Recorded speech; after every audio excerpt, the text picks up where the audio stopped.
This video is sponsored by DJ the Lazy Gamer.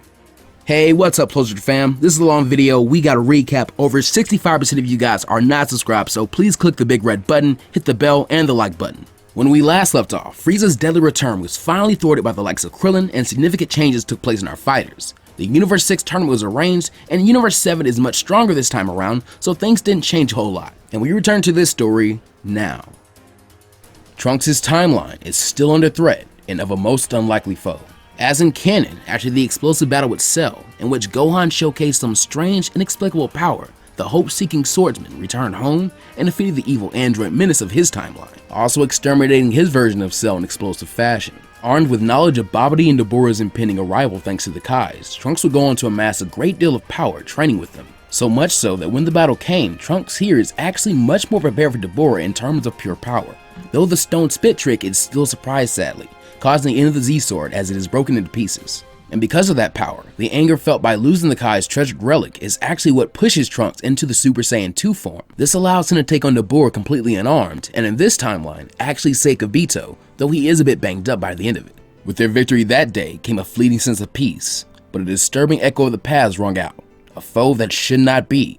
Trunks was able to repel every attack, at first, with every encounter seemingly making them stronger, and with casualties mounting, Trunks and Bulma are left with questions. Primarily, is this a distortion they caused by meddling in the past? Bulma has spent the last year attempting to scrounge up just enough fuel to get to the past once. Hopefully, detailed instructions could help her past counterpart make the same discoveries. Trunks attempts to convince his mother to come with him, but she refuses and says that there has to be someone back here to help the remaining survivors. Mai, who had risen up as the commander of the resistance force against their enemy and become a very close friend of Trunks, would promise to protect Bulma, even going along with him and his mother now as they sneak through the streets to a secure location for Trunks to make the trip to the past and for Bulma to join up with the other survivors. Unbeknownst to them, their foe had stalked them from a distance, much like how a predator stalks his unsuspecting prey, readying itself to bite down on the neck. In a bid to buy time, Trunks orders his mother and friend to go ahead and he'll catch up before unsheathing his sword and engaging his enemy wholeheartedly. The Fiend, monikered Black, easily stops his wife for his head with two of his fingers, but Trunks simply reversed the grip of his blade and slammed the pommel of it into the mysterious invader's scarred cheek. The small victory Trunks felt from feeling something crunch from his blow fades as a wolfish smile breaks out on the dark villain's face.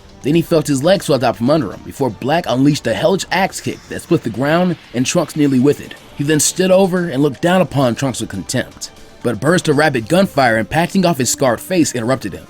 Though it did very little to stagger him, he looked over at the culprit and noticed Bulma wielding one of the machine guns she would have been seen with as a teenager.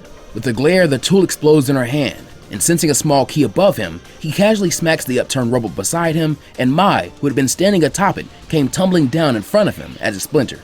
He gloats, and Mai surprisingly makes an obscene gesture with one of her fingers. This is when Black would notice that it is adorned with metal pins, and he looks up to see a loaded grenade bandolier hanging from rebar above his head. Mai would then jump onto Trunks to cover his eyes, as loud bangs and harsh flashing lights erupted overhead.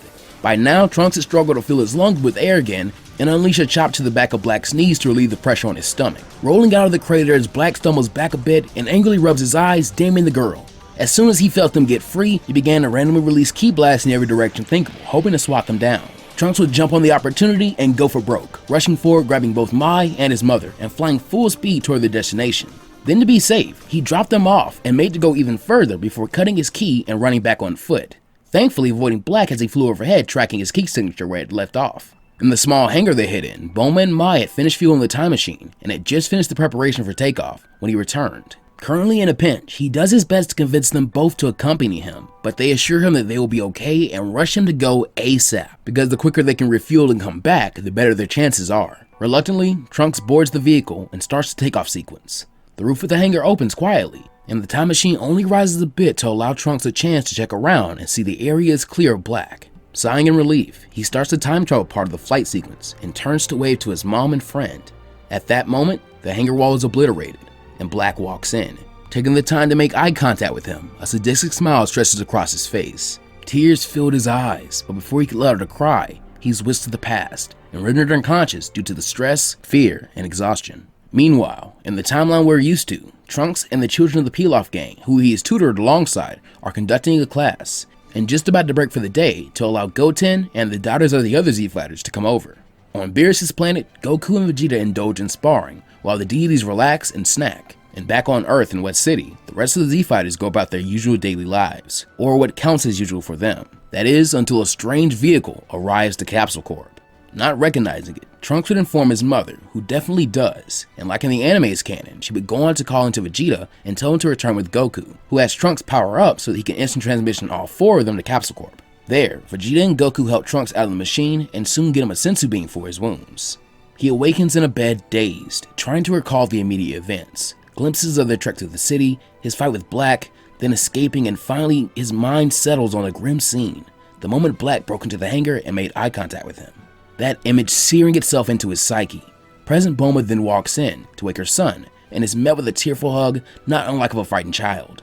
Bulma holds her boy quietly, knowing that his life is not an easy one, and the two just sit there for a long time. The outburst had calmed Trunks somewhat, leaving him feeling better and not having to hold back all that anger and sadness. Now feeling more in the present and grounded, Trunks stands and follows his mother out of the room and back to his mission.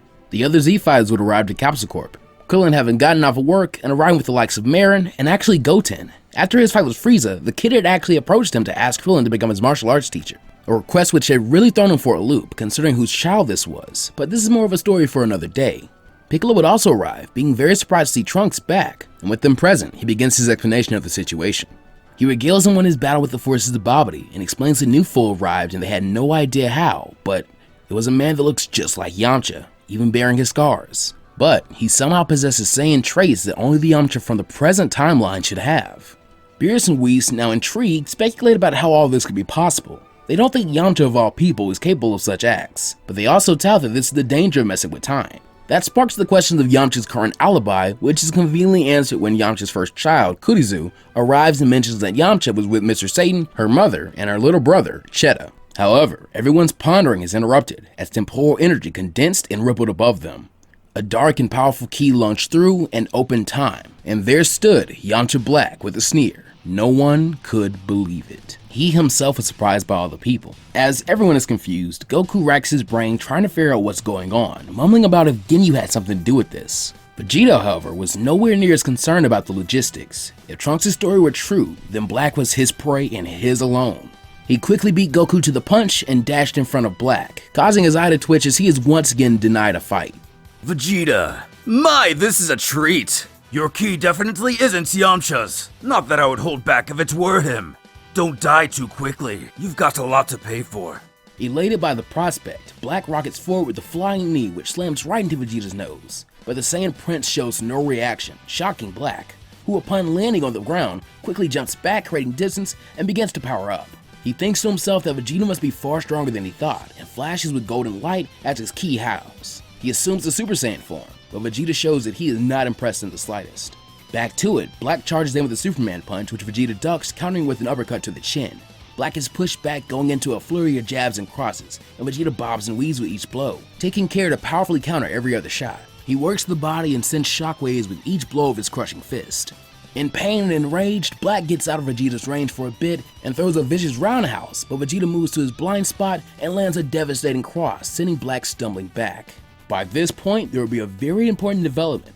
Having finished his business with Mr. Satan, and since Trunks, then Goku, Beerus, Vegeta, Whis, and now something which felt oddly familiar, the real Yamcha had come to see what was happening, and the plot thickens. Hey! Who stole my face? Vegeta pauses to confirm that this really isn't Yamcha he's beating right now, while the badly battered Black glances at Yamcha and smirks sinisterly.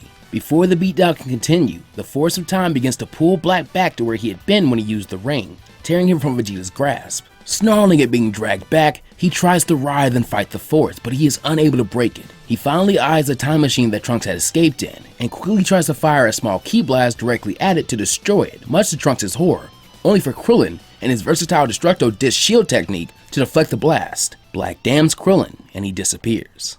More shocked than anyone right now, Yamcha frantically asks for answers. Whis tells him to calm himself and takes it upon himself to explain the entirety of the situation to him. Even more perplexed, the deities mention the iconic earring that Black was wearing, and its specific color. Beerus and Whis will hold an investigation into the connection between it and Black, as right now it was possible this could take place in their timeline as well. And this is an investigation that Krillin intended to join, and Beerus decides it'd be useful to bring Yamcha along as well. Those four leave to journey to Universe 10, and Bulma gets to work on fueling the time machine as with her current setup, it wouldn't take as long to produce the field as her future counterpart. She orders Trunks to rest for the next 24 hours, but Vegeta suggests his son train. The family talk it out, and Vegeta actually has a bit of a heart-to-heart with Trunks right here now. Afterwards, Vegeta is very pleased with Trunks' response, but the only tell to that was a smile that he cracked before returning to his usual serious expression. It stands now! That's I, Kakarot, and even Krillin are more than enough to take on Black, even as insurance policies. There is no reason for us to face him.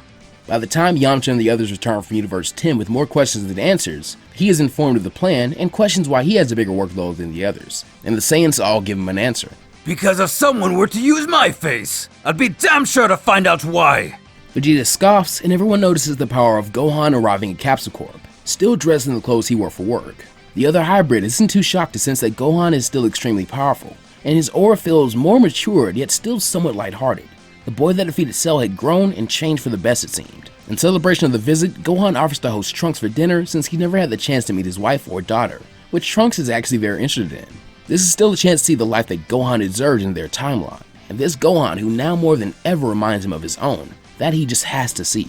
Vegeta kinda senses this and backs off, turning on his heels. But he does offer to train with him before the departure to the future. With Vegeta in one of his moods, Goku laments that now he has nothing to do. Picking up on all this, Gohan realizes that no one has filled him in on what's going on, and decides that he's going to get it out of Trunks himself, and the two fly towards his home.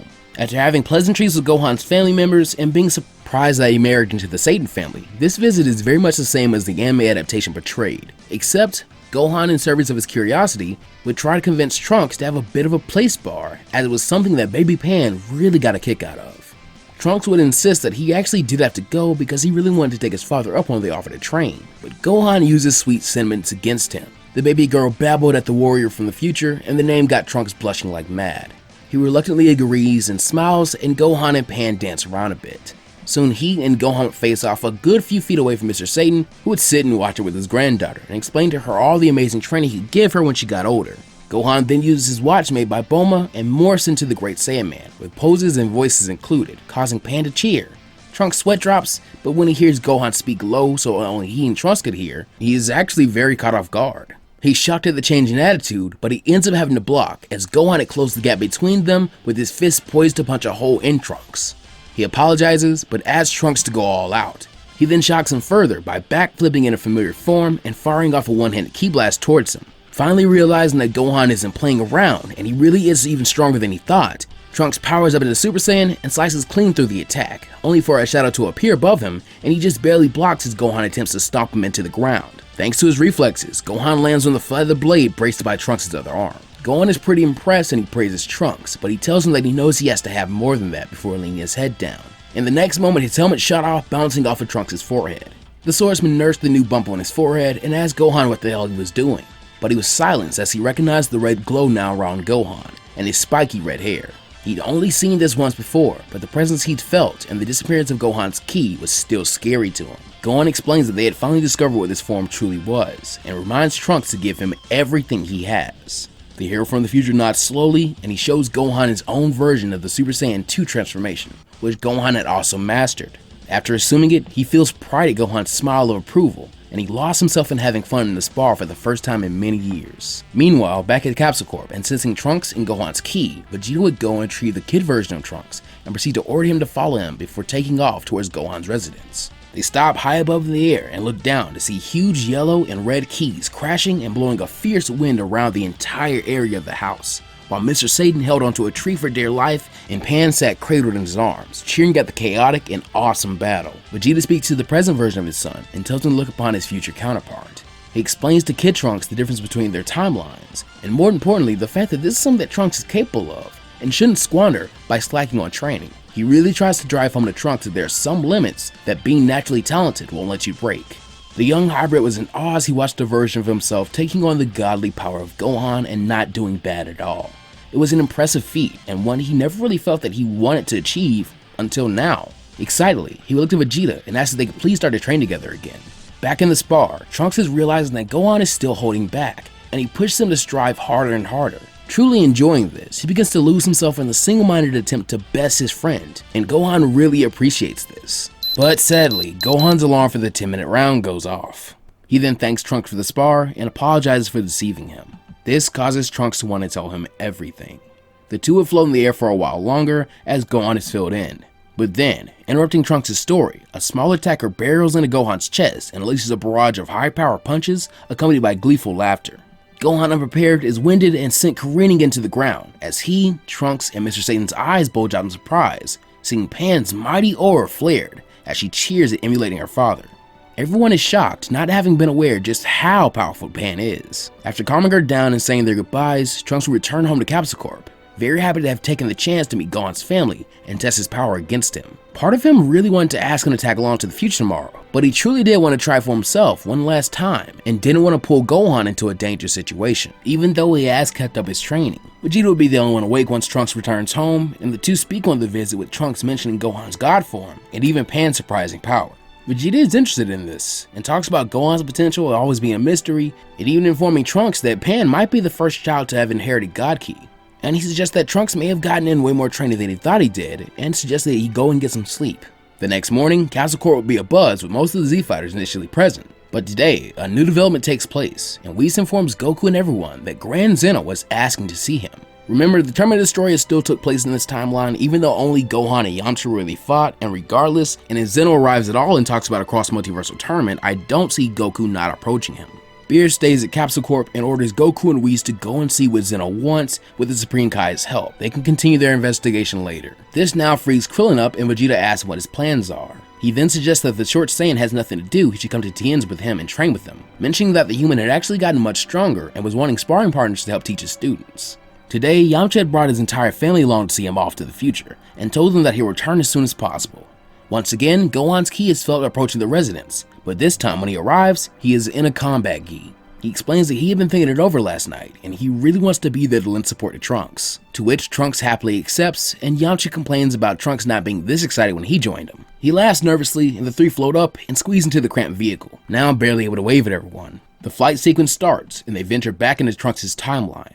There, Yamcha finally lays eyes upon the horror which caused him to make the wish to become a Saiyan in the first place. He realized that this is the exact same city they just left, but in total ruin. Capturing the time machine, Trunks will go on to check back in on the remaining survivors. We even see future Yajirobe, who was pretty shocked to hear what happened to Yamcha in the other timeline. And like in both canons as well, Mai would be revealed to be alive. And yes, the separation and the fear of almost never seeing each other again still pushes the two to openly display their feelings, as virtually nothing in the timeline should reliably change them. And as for how she escapes Black, I'll leave that vague like both canons do. After this, the trio of Saiyans will get a good distance away from the survivors and power up to attract Black, who wastes absolutely no time in flying to them and perching high above them on a destroyed building. He greets them smugly and seems especially happy to see Yamcha. I found you, faker! Hello, my contemptible duplicates. Black's gonna return as he instantly leapt out to attack Yamcha, but he was stopped short when he had to catch Trunks' thrown sword. Taking a page out of Gohan's book, just after his weapon is caught, he slams his fist into the flat of it and flew forward as fast as he could, pushing Black back even more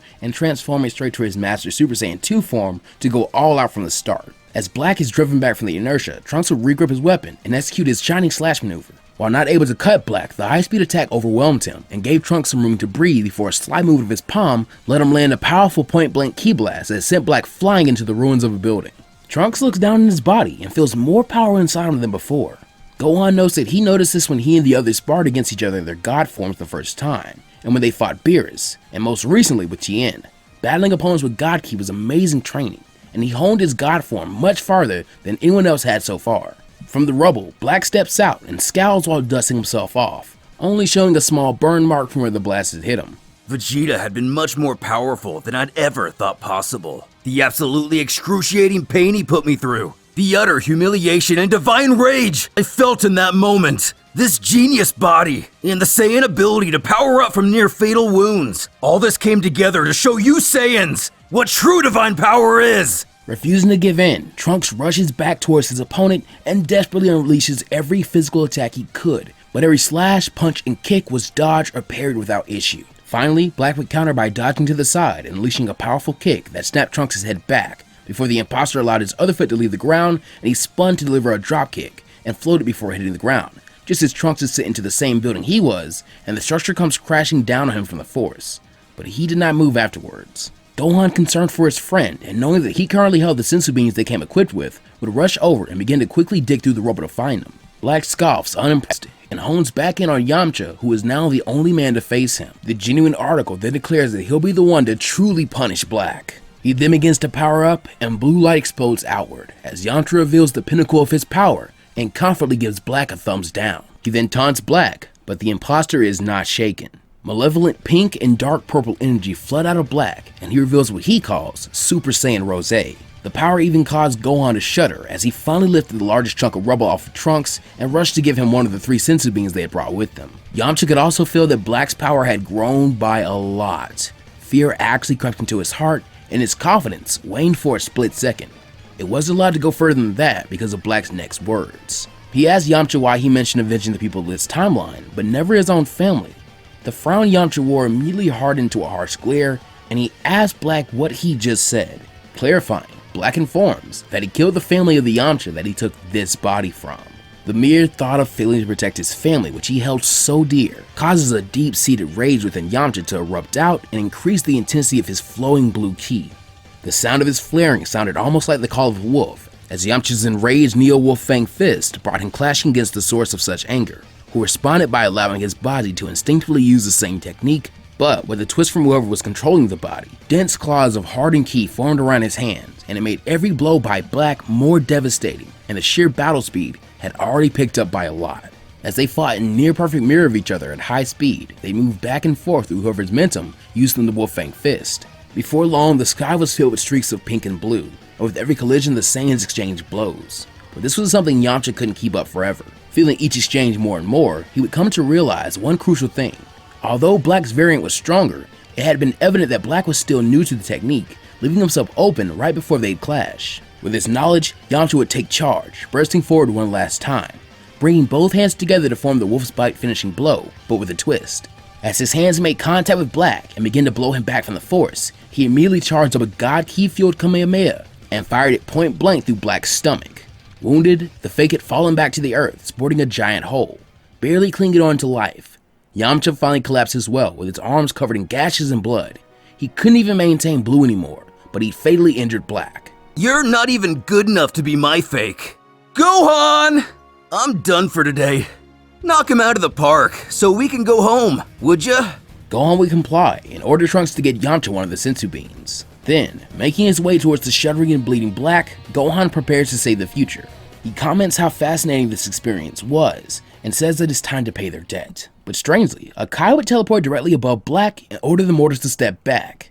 As this was a Kai, no one moved to interfere. Thinking he would finish him off, they are devastated when the deity who claimed himself as Zamasu went on to heal Black and further increase his power. And right about now, we'd have the full reveal of how Zamasu became Goku Black. Not much has really changed here. You still have a Zamasu who has sparred against Yamcha and probably seen him on God too, so he can still end up really respecting Saiyan power. Gohan then dams their situation, but tells Yamcha and Trunks they have to go in for one more round. Even though Yamcha is not at 100%, the two nod and power up, as Zamasu, who had just been revealed to be another Zamasu, sync up and launch forward. Obviously, Yamcha is their target, and he is forced to dive through them as Black and the Kai both make a horizontal slash at his chest and his waist. But the slick dodge is ruined, however, as Black's improved power allows him to react and catch Yamcha's ankle. He then slams him back and forces the scarred Saiyan to shift his head just to barely dodge Zamasu's slash at his face. Then sinking their own attack, Gohan and Trunks attempt to overwhelm Black together, both powering to their strongest state, and the three clash in different colors. But Zamasu would intervene by attacking Trunks with his powerful telekinesis, stalling him long enough to allow Zamasu the time to attack and send Gohan. Struggling against that unseen force, Trunks does his best to dodge as Zamasu slashes and slashes at the hybrid. And remember, this was telekinesis powerful enough to stop Goku for a while. Meanwhile, Yamcha recovers, and though still extremely tired and surely not able to assume his blue form again, he squeezes out the last of his power and attempts to help Gohan as a mere Super Saiyan. Back in his skirmish, Trunks finally picks apart the pattern of attack and finally breaks Zamasu's telekinetic hold to execute the same flip that Gohan had and quickly runs through the hand movements for the burning attack technique. This one coming out much more powerful and kinda like his finished buster technique, being launched right at Zamasu as he charged at him and detonated the blazing hot technique right into his face on impact. Now down one opponent, the Hero of Time sinks a bit before attempting to launch out for the extra speed and allow the three heroes to gang up on Black and finally win this. Before he can, he feels a familiar sensation of telekinesis and soon a burning pain as the Keyblade shoots through his chest and just barely misses his lungs. His body have regenerated thanks to the second wish on the Super Dragon Balls, Zamasu would brag, and Trunks looks on as Yamcha finally runs out of steam, only to be slashed across the chest by Black and sent sprawling onto the ground, breathing heavily, as Gohan is forced onto the back foot by a black spirit ball that finally lands and decimates the area around him, leaving it a burning hellscape, and a Gohan who had just barely survived through flooding his defense with energy, but now he was running low on it. Gritting his teeth in pain, Trunks refuses to go down either, and leans forward before ramming his skull as hard as he can into Zamasu's. This makes him lose his grip and slip back, and Trunks yells in pain as the blade of ki leaves the wound. He stumbles, but rears a leg back and donkey kicks Zamasu before zooming over to his companions. With 2 sensus left, he reaches into his pocket and regrettably knows that he'll need a full sensu to deal with the wound he has now, while all 3 of them, especially Yamcha, are in desperate need of power.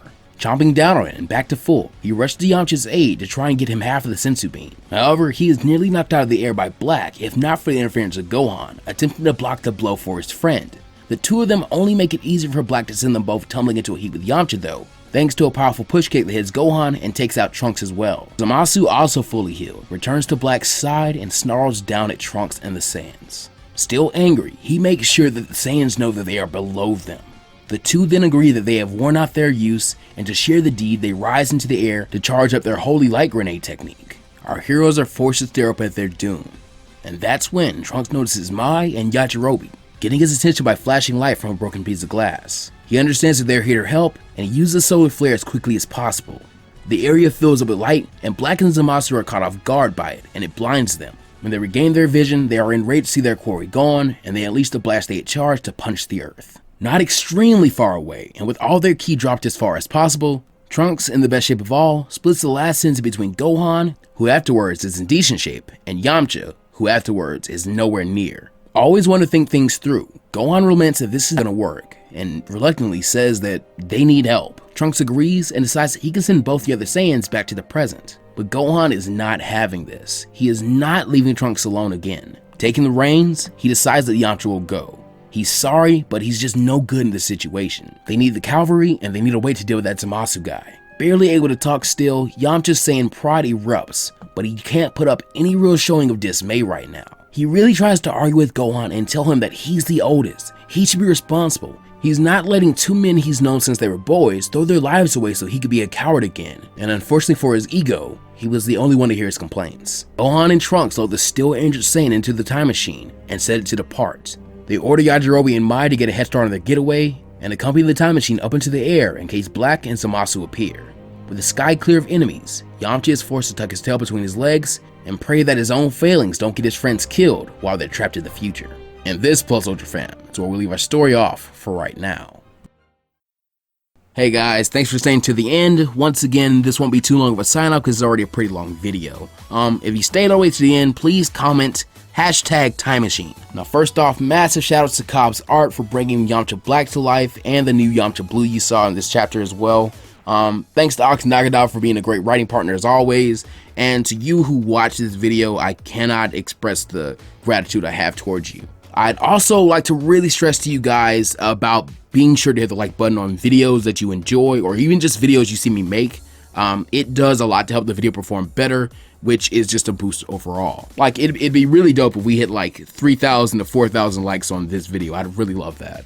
And if you want sneak peeks and previews and just a genuinely good way to stay updated with the channel, go ahead and follow me on Twitter and follow Kobz at Ox while you're there as well. And also go and subscribe to Kobz on his YouTube channel and follow Ox on Twitch. Finally, a huge thank you to our patrons who continuously support the channel as direct sponsors. You guys really do make the biggest difference, especially right now due to hard times. First off, in Hero tier, we have Lone Wolf McQuaid, Stefan Kosserant, Treb, and Jonathan Howard. In Shinobi tier, Little Ichigo. And Beyond tier, Crimson Manifesto, Pizza 15X, Knuckles OX, and Don. And in Plus Ultra tier, we have the DJ the Lazy Gamer. Again, thank you all from the bottom of my heart. That'll do it for this video, you guys. Again, please make sure to do all you can in supporting the channel and just acting like a real Plus Ultra fan. It really does mean a lot. Be sure to take care of yourselves and always go beyond Plus Ultra. See you guys next time.